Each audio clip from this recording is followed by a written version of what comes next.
Hello everyone. In this video, we are going to learn how to write a variable expression.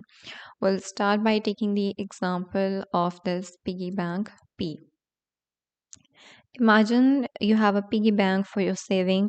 Now, obviously, when you will add some money in it, the amount in it will change, right? And it will keep changing when you will add more money in it. Now, the piggy bank P is like the variable here. And why is that? Because the amount P is constantly changing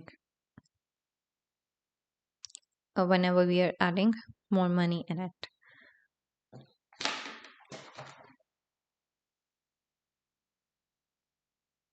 Okay, now to write the variable expression here, let's say that you decide to save $10 more than the previous week.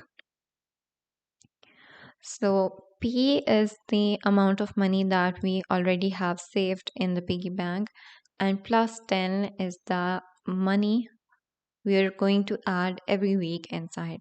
So for the variable expression here, that would be P plus 10 in this scenario. Okay, so we'll take few examples for writing the variable expressions. How do we actually write the variable expression? So we'll start with the first one, which is u decreased by 7. So u decreased by 7. Decrease here represents the taking away.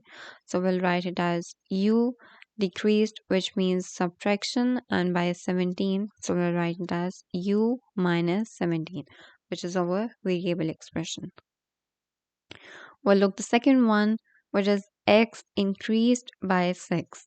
So here we have the word which is increased. So we'll write x increased means that we have to add, by 6 means that we have to increase x with 6. So that would be x plus 6. Okay, and the third one here is the product of x and 7.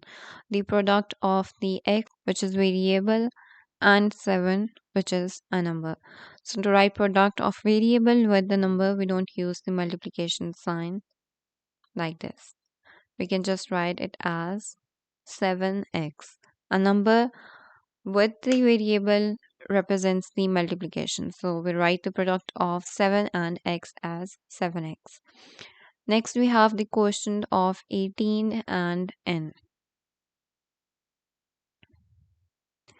The quotient of 18, the quotient represents the division or the fraction. So the quotient of 18 and n, because we have 18 first, so it would be 18 over n. Next, we have twice of q. So that would be just 2 of q. That's it. So these were a few examples to write the variable expressions. We'll discuss more examples in the next video. Thank you for watching.